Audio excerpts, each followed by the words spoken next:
Hello, and welcome to Revolutionary Ideas, the Marxist podcast from Socialist Alternative. This episode is about the developments in your party. Despite huge internal difficulties and moments of crisis, the party is still on the road. With reports of it going up to over 60,000 members now, this has been described widely as the biggest socialist party in Britain since the 1940s. But there's still a huge amount of work to do. To do this, we need to know what's actually happening in your party. What is it that's lying behind the factions, the manoeuvres and the internal debates? And what should socialists do to resolve it and take the party forward?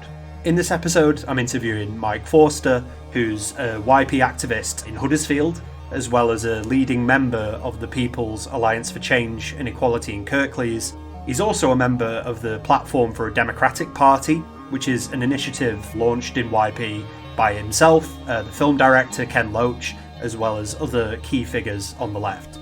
I'm also talking to Claire Laker-Mansfield, who is a member and organiser with Socialist Alternative. And if you like what you hear in this podcast, make sure to follow us and get involved today.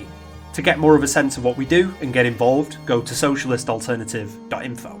With that said, let's get started.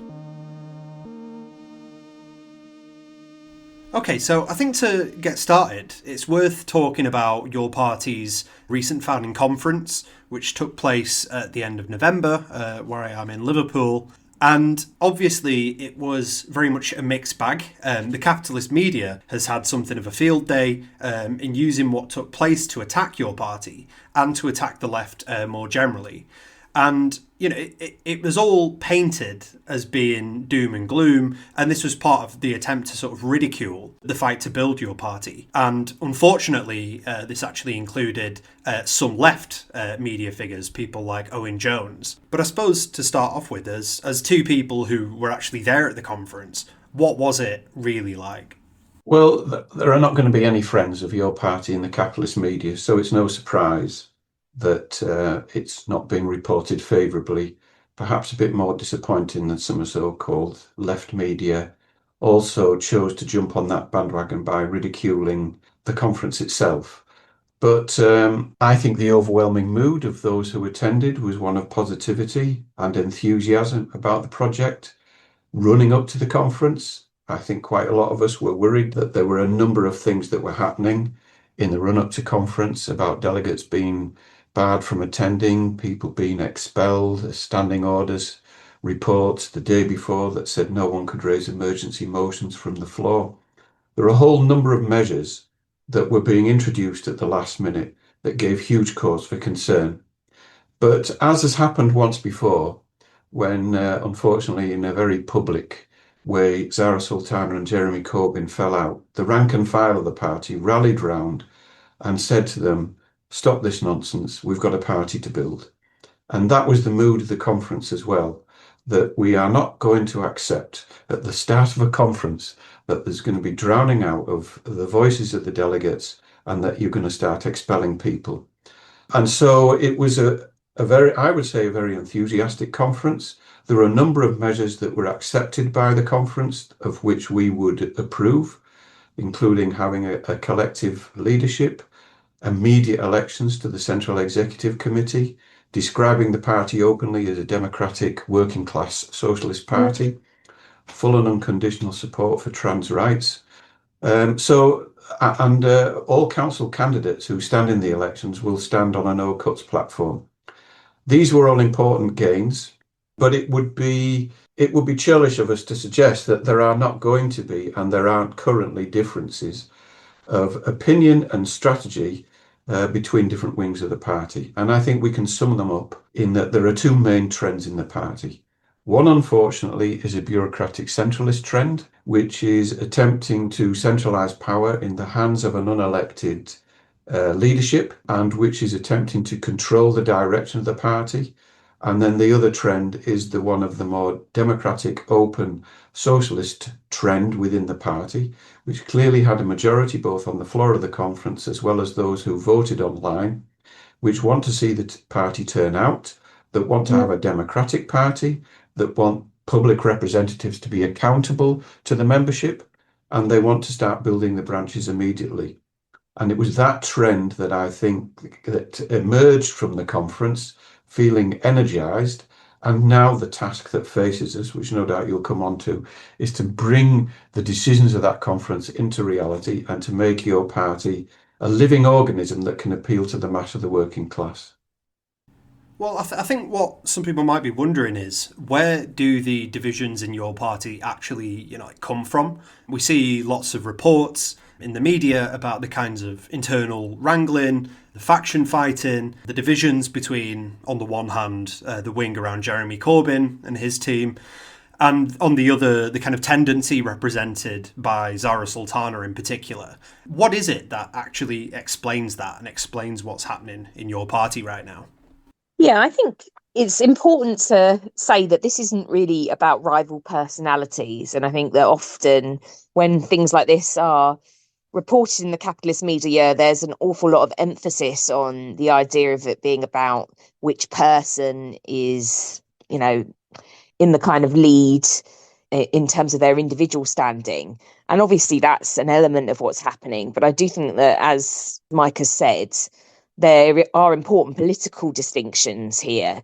And I think also, first of all, it's worth saying, as we've said, the rank and file has really intervened in the situation in the party to keep the show on the road.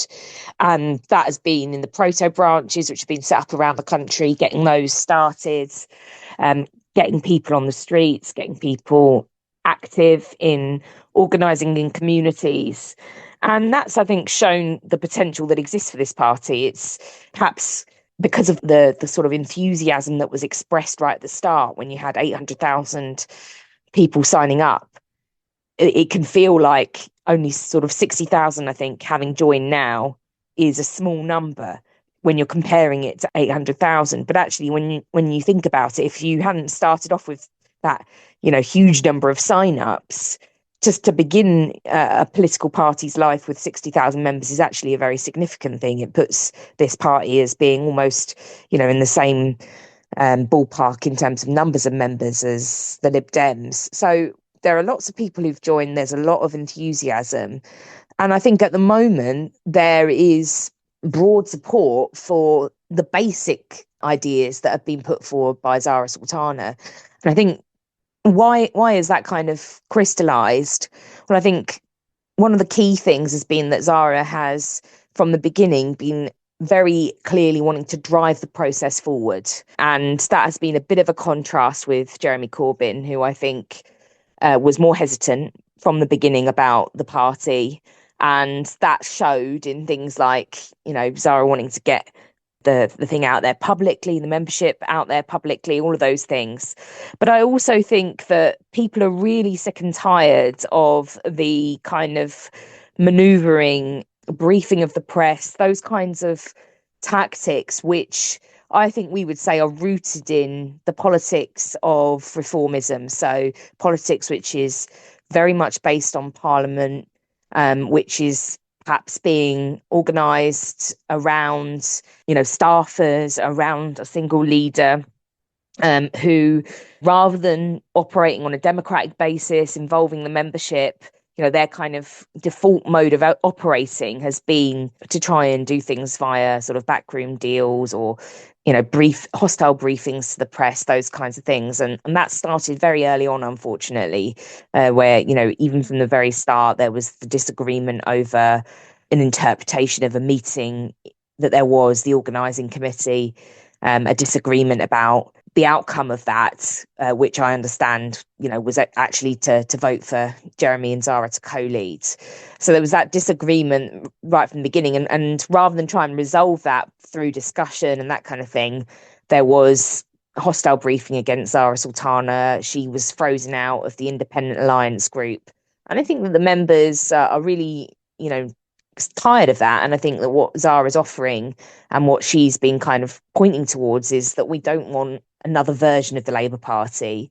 What we don't want is like a Labour Party that's going back a bit further, if you like, to what it was like under Corbyn. What we want is something quite new, which is more rooted in working class struggle, which has a more radical programme, which points more clearly to socialism, not just to taxing the rich, although obviously we want to support that, but which goes a bit further than those kind of basic sort of reformist demands. So I think that has really won a lot of support from the members of the party, and that's what's kind of reflected in a lot of what Zara was putting forward at the conference having been agreed. But it's not just about personalities, and obviously we do also think that Jeremy Corbyn is an important figure within the party and should be someone who continues to play a leadership role within it, and we would support that. So, bit of a question for Mike then. I mean, the big question on the minds, I think, of a lot of people is, what comes next for your party? What do we have to do next? And how can we build on these kinds of victories that you mentioned, which were won on the conference floor? Well, yes, I mean, having a successful conference doesn't build your party. And as Claire has said, we need to now realise the potential of the 800,000 people who signed up. Over the last 6 months, I would say that your party supporters and members have spent more time in meetings and talking to each other about how this party is going to progress than perhaps getting out onto the streets and broadcasting this message that we've got to get across. And because of that, unfortunately, the Green Party, which is an already established party and has elected a radical leadership, has managed to, I suppose, do better than your party in terms of membership. But there is a distinct difference between ourselves and the Greens, which no doubt we can touch on. So there are three main priorities that we see now have to be followed up. The first is to build the branches. And the conference decided that all proto branches or local groups that identify with your party should come together and establish local units of action, elect officers, and perhaps more importantly, have a strategy about how they're going to build. And your party needs to get its message across, get out onto the street, and particularly be able to relate to the working class on the estates, in their communities, alongside young people. That's the main priority that now faces your party. To enable that to happen, we need an elected leadership that is going to facilitate the work that these branches need to do. And by facilitate, what I mean is they need to send to bona fide new branches of your party the data of all the members and those who signed up so that they can make contact with them and start to involve them in the activities of your party. So it's urgent that these elections, which are now scheduled to take place early in the new year, it's urgent that we get a leadership elected which is committed to, particularly to democracy, giving authority and free rein to the branches to get on with their strategies, and to give them encouragement. And so the conference also voted that a large proportion of the subs that goes to your party should be given to the branches so they have the resources to carry through that task. And the third thing that faces those branches and the party as a whole is an orientation towards the local elections in England, but also the Senate and the Holyrood elections in Wales and Scotland, respectively. And I know that there are conferences taking place in Scotland and Wales. One's already taken place in Wales. The other one in Scotland is about to take place, where they are looking to stand in all the seats that are up for grabs for both the national parliaments in those two countries. In England, the conference decided that but your party could support both your party candidates, but also independent socialist candidates who align with the general views of your party. And that will be a secondary challenge for the branches to get out into the electoral field and begin to plant its flag to show that there is a working class socialist alternative to the pro-establishment parties which are mainly on offer at the moment. Yeah, and I mean, there's also plans for an upcoming leadership election, isn't there, to the party's Central Executive Committee, which is called the CEC. Could you tell me a little bit about what's going on with that?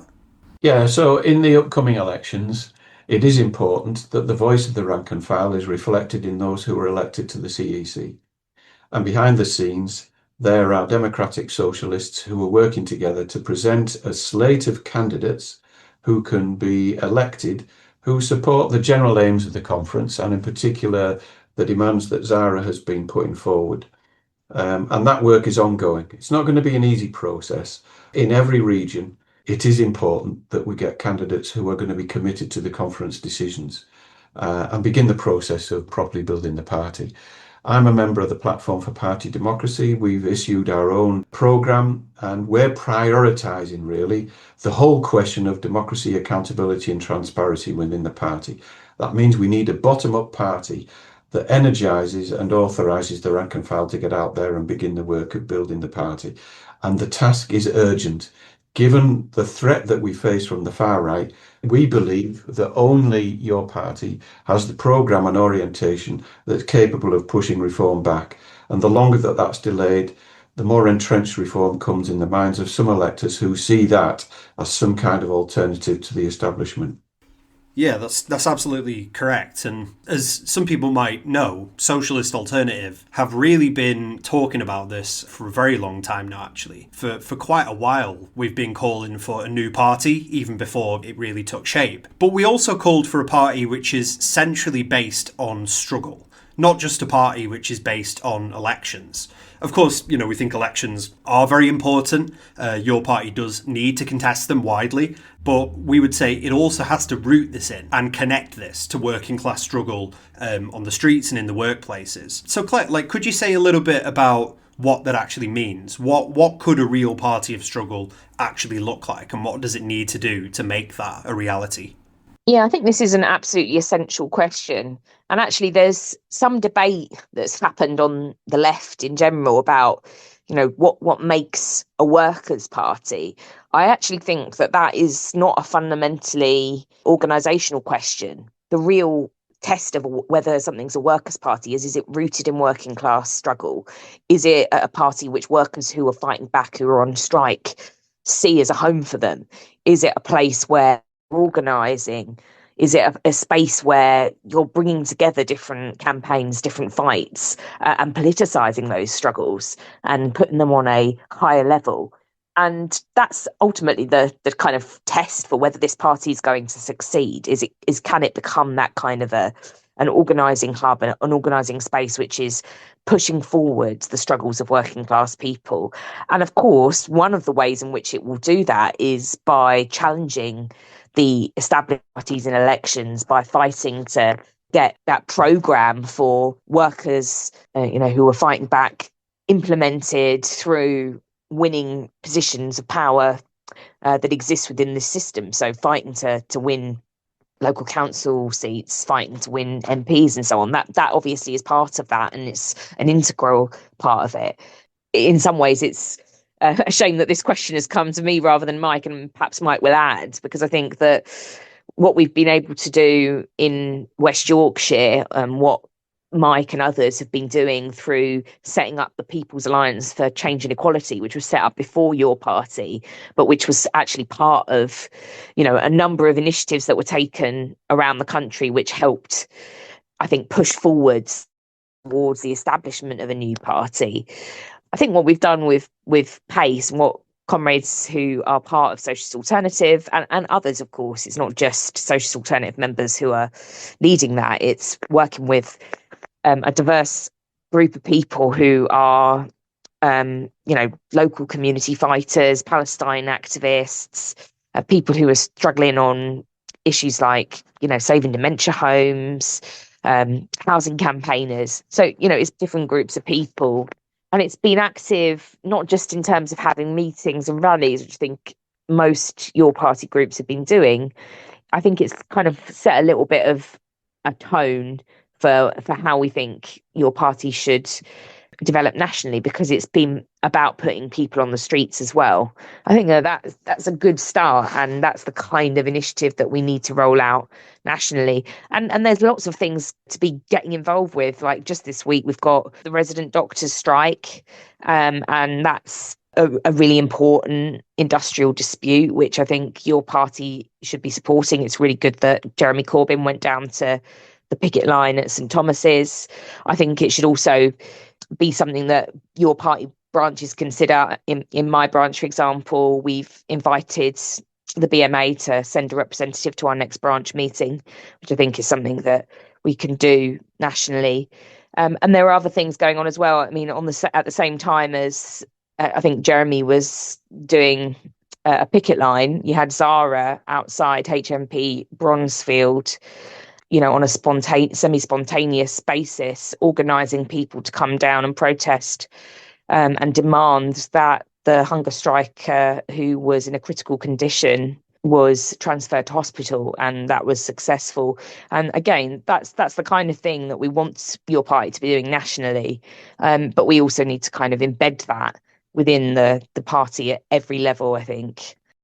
Yeah, and I guess one thing to add to all this, one thing that we've been very vocal about and calling for in your party, is for the party to be particularly active on the streets under its own banner in the fight against the far right and the threat of, figures like Farage, Tommy Robinson. In particular, there's going to be this march on the 28th of March in London, which is led by this new coalition. It's called the Together Alliance. And we think it'd be a real missed opportunity as well if your party didn't have a clear socialist presence on that demonstration. That's not just about promoting the march and having your party members turning up as individuals. That wouldn't be enough. The party from now on should really be about getting organised and preparing to have like a clear socialist bloc on the demonstration. Party flags, banners, signs to really show that this new socialist party is at the forefront of the fight to push back the racists.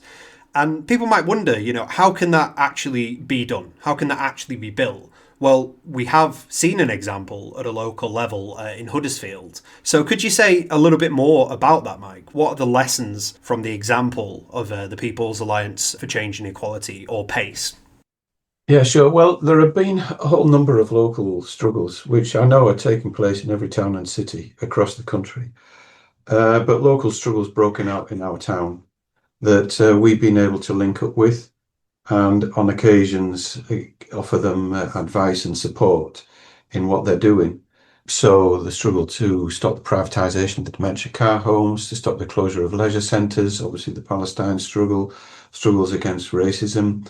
Now a new campaign that's been set up trying to stop the pollution of a local neighbourhood where a housing developer is digging down into an old asbestos factory and poisoning the local community, as well as issues around disability rights, LGBTQ rights.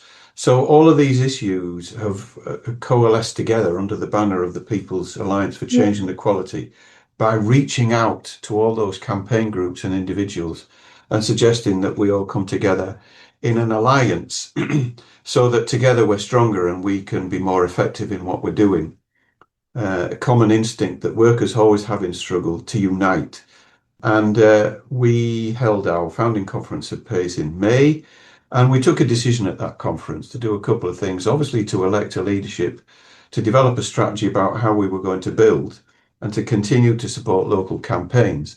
But also we wanted to bring those campaigns out onto the streets and give everybody a collective voice. So the 18th of October was that opportunity. But in the meantime, between May and October, your party had been launched. So we dubbed it as the launch of the party in the North.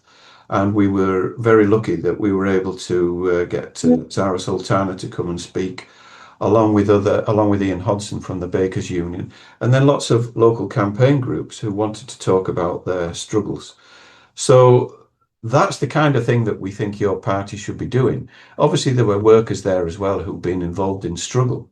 But already we have set out our goals for early next year. We're organising with the Cleckheaton campaign that's campaigning against harmful development because of the pollution, a demonstration at the end of January. We'll be having a public meeting in Dewsbury at the beginning of February, to be followed by a local rally in the town to preserve their sports centre and to fight back against the cuts. And the Disabled People Against the Cuts group will be meeting monthly. And of course, we have selected candidates for the local elections, so ready to get cracking. And it's that kind of approach and strategy that is required in all the branches. And of course, yes, there is a critical strike taking place at the moment amongst the junior doctors or the resident doctors, and they need our support. And if we take your party banners along to protests, picket lines, lobbies, demonstrations, or initiate our own activities, I notice that some local branches are taking up the whole question of housing, which is a dire crisis. In fact, I think it's 12 or 18 mayors across Europe who've described this as an epidemic that has to be addressed urgently, as serious as COVID, and I don't think that they're wrong. So taking up the question of the housing crisis, freeze on rents and expropriating racketeer landlords, I think would get huge support, but is a massively necessary campaign to give people reassurance that their housing needs can be met if they struggle and look towards the socialist ideas that your party can stand for. So I want to slightly shift gears now and change topic, because Mike mentioned earlier on in this podcast about the really sort of meteoric rise, actually, of the Greens at the moment and the growing popularity of their new leader, Zach Polanski. And I was wondering, Claire, could you maybe say a little bit about what we think the relationship should be between your party and the Greens? I think, first of all, we think this shows the enormous thirst that exists in society for a clear left alternative. And the fact that Zach Polanski has been articulating the need for a different kind of approach, opposing cuts, opposing austerity, also speaking out against the genocide in Gaza and on the environment as well, which is a crucial issue for all of us, but perhaps is especially something that younger people are conscious of and are thinking about. I think that those things are, the reasons why Zach Polanski's more clear cuts, more kind of radical tone is cutting through and is resulting in quite significant polling increases for the Greens.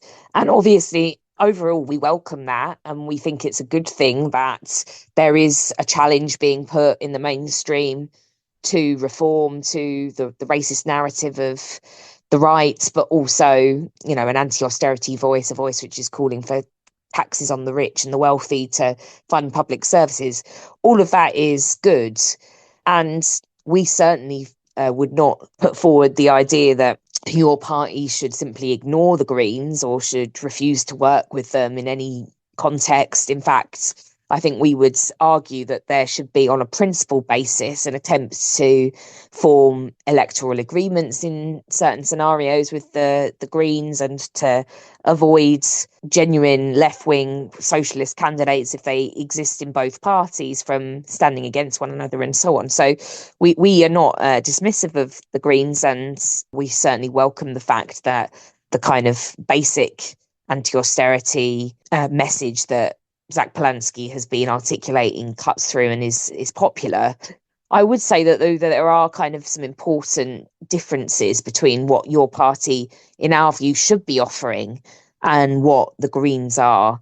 And I think that those are both in terms of programme, and we've pointed, I think, to the fact that we think that your party needs to be an explicitly socialist party, to have a clear political programme which goes beyond putting forward mild increases in taxation for the rich, which points towards nationalisation and the question of public ownership in a clearer way and on a wider level. But I think also that we want it to be a party which really roots itself in the working class and in working class struggle and in the labour movement. And the Green Party doesn't really come from that background.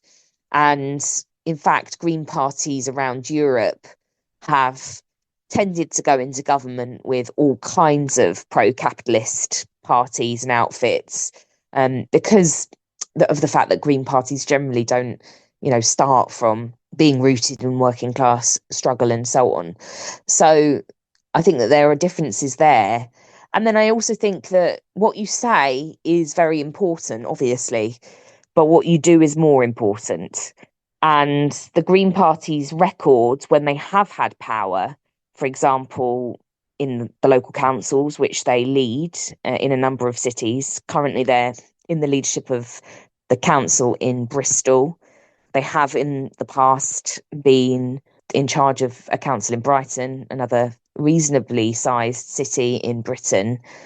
And what they've tended to do when they've got into those kinds of positions, and what they are doing currently in Bristol, is actually not really very different to what the other main parties do, which is they look at the amount of money that they're getting from central government, they see that it's going down, and they think, right, well, how do we administer the cuts that are coming from Westminster? But the question they ask is not how do we resist these cuts, it's where should the axe fall?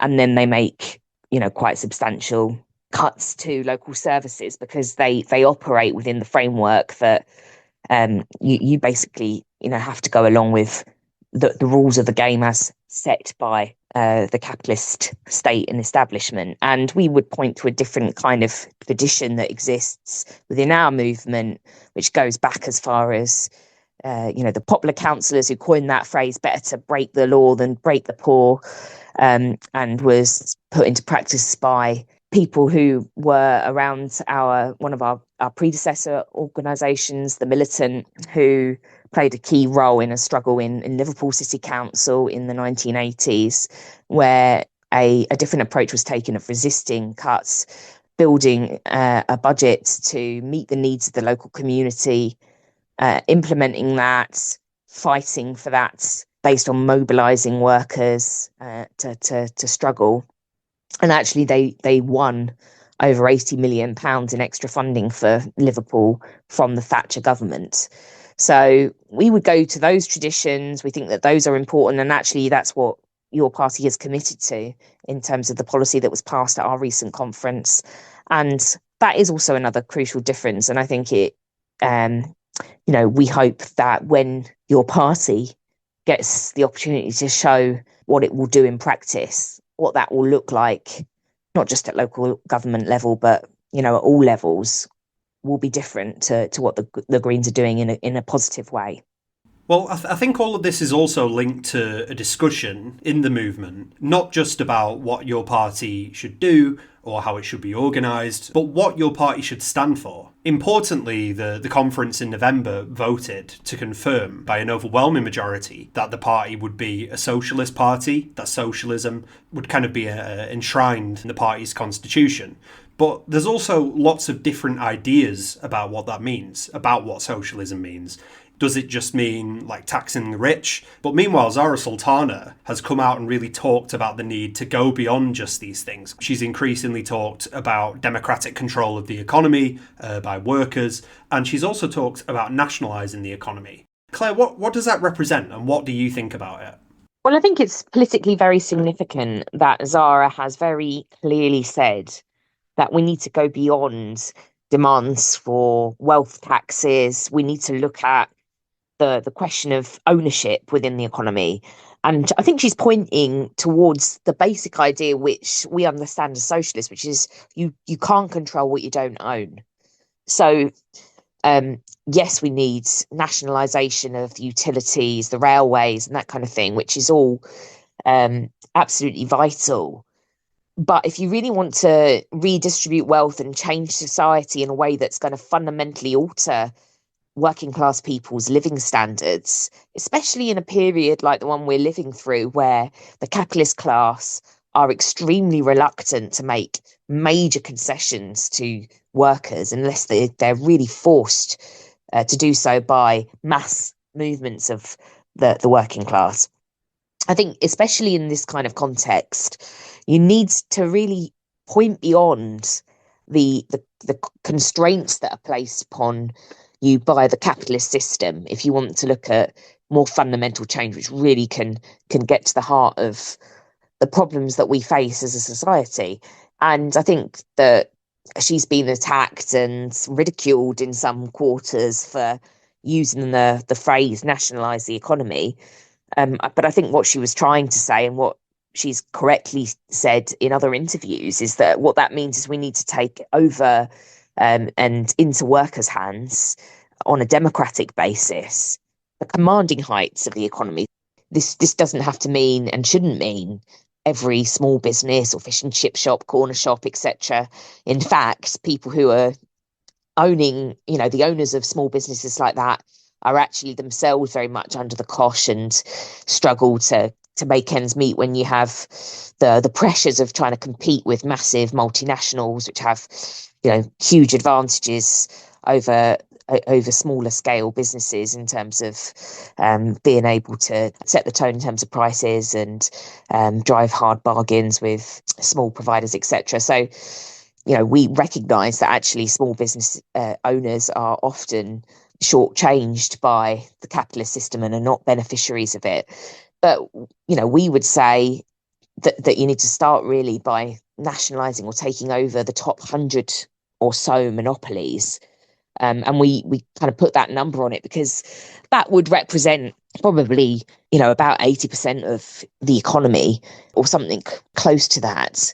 And if you were to take those big companies into public ownership, that would give you the opportunity to democratically plan the economy so that rather than production being organised on the basis of what's going to make profit for a small number of people at the top, you could start to organise the economy based around human needs, based around what people want, based around what's best for the planet. So those kinds of things. You could put the needs of humanity, human solidarity, etc., at the heart of what the economy is run for. And we would also obviously point to the need for that to go beyond just the borders of one country. It's a programme that would need ultimately to be part of international transformation along socialist lines. So I think that, what she said is not necessarily completely worked out and is still developing. But I think it's incredibly positive that someone as prominent as Sara Sultana is pointing in a very clear way towards the need for socialist change and pointing towards the fact that that doesn't just mean reforms within the capitalist system, which is how many people have perhaps interpreted that, which is an important discussion for us to have, I think. Well, I suppose to just sort of finish off the discussion today, I have a final question for Mike.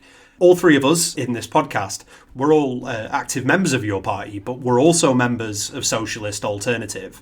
Now, Socialist Alternative is not a separate party from your party. We work as a revolutionary socialist current inside it. We're active inside your party, we're helping to build it at the moment, but we also have our own ideas, programmes, strategies that we think are needed to take your party forward. So I suppose the last question is, why should people seriously think about joining not just YP, but also Socialist Alternative? There's a long tradition in this country and internationally, going back decades and even more than a century, of Marxists being involved in workers' parties. And the Social Democratic Federation that was set up by Marxists in this country were instrumental in helping getting the nascent Labour Party going, and then, in our opinion, made the mistake of walking away from it. So there will be a revolutionary current in your party, which we believe will be essential to its formation and also to making sure that it becomes the party of the working class. What marks us out is not just the political programme that we stand on that Claire has outlined, but also what we do. And so it's for those people who are joining your party, you will come across Socialist Alternative as a current within your party that has an idea of, first of all, how the party should be built, and secondly, what kind of political programme it should adopt. And then, having agreed on that, you will see that Socialist Alternative are the best class fighters in bringing that programme about and giving the party a cutting edge when it comes to particularly getting the ideas across about what it stands for and communicating with the working class in struggle. That has been the lesson that we have taken into your party. That is what we've carried out, particularly in this area, but across the country. And I would urge everybody who wants to see a strong fighting current within your party that they look at what Socialist Alternative stands for and get involved in our organisation. One that knows what needs to be done, that listens to what members are saying, and then helps to develop a strategy that can see it build into a mass party. If you agreed with the Marxist ideas and analysis in this podcast, why not take the next step and join Socialist Alternative? We're fighting for a fundamentally different kind of society, a socialist one. If you're interested, go to socialistalternative.info and click Get Involved. Also make sure you follow us on all social media platforms. On Instagram, we're socialistalternative.ews. On TikTok, we're socialist_vids. On X, you can find us at socialistaltews. And finally, on Facebook, we're Socialist Alternative, ISA, England, Wales and Scotland. Thanks for joining us, have a happy Christmas and see you in the new year.